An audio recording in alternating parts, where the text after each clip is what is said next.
Sometimes we feel inflammation in our stomach. Why is it so?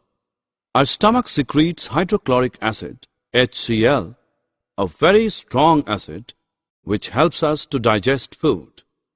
But too much secretion of acid in the stomach causes inflammation. To relieve the sensation of inflammation, an antacid is taken. Antacid contains base that neutralizes the excess acid in stomach. Soils which we use for cultivation can become acidic or basic in nature. The basic soils are treated with organic compounds which release acid. Thus, the soil becomes neutral. Many factories release the acidic wastes which, after falling in the water bodies, damage them.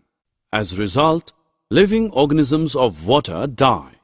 The acidic wastes are neutralized with the bases like slaked lime before their disposal.